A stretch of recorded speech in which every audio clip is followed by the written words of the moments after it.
গতকালই লেখা আমার একটা কবিতা আবৃত্তি করে শোনাচ্ছি। কবিতার নাম নেশা করো নেশা করো। কবিতার প্রসঙ্গে কিছু কথা আগে বলে নিচ্ছি। বর্তমান যে আমরা কালের মধ্যে দিয়ে চলেছি সেটি ঘোর কলিকাল। প্রবঞ্চনা, তঞ্চকতা, লুপ্তরাজ, শ্লীলতাহানি, মিথ্যাচার এবং নেশাশক্তি এই যুগের অন্যতম বৈশিষ্ট্য।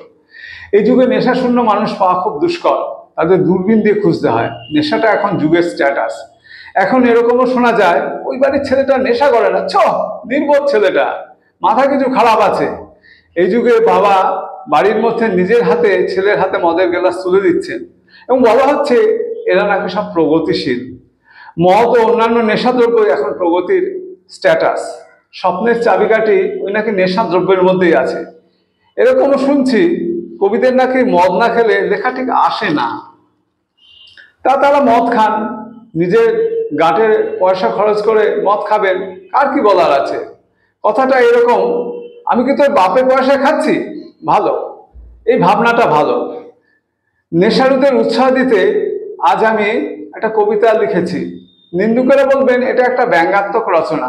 তারা বলুন, তাদের মন আছে, কলম আছে, বলতেই পারেন, লিখতেই পারেন। আমারও যেহেতু কলম কালি আছে তাই লিখছি। কবিতার নাম আরেকবার বলছি, নেশা করো নেশা করো।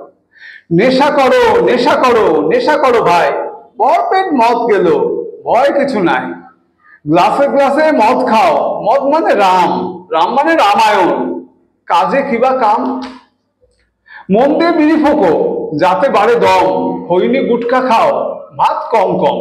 গাঁজা ভাঙ চরসে রোজ নাও খোঁজ, প্রতিদিন আইটেমে থাকে যেন রোজ।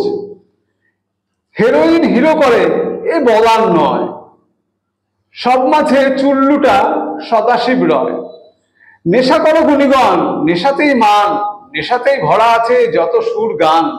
অতএব শুভ যোগ, গাও জয় গান, বিড়ি তাড়ির চুল্লুরা হোক মহিয়ান।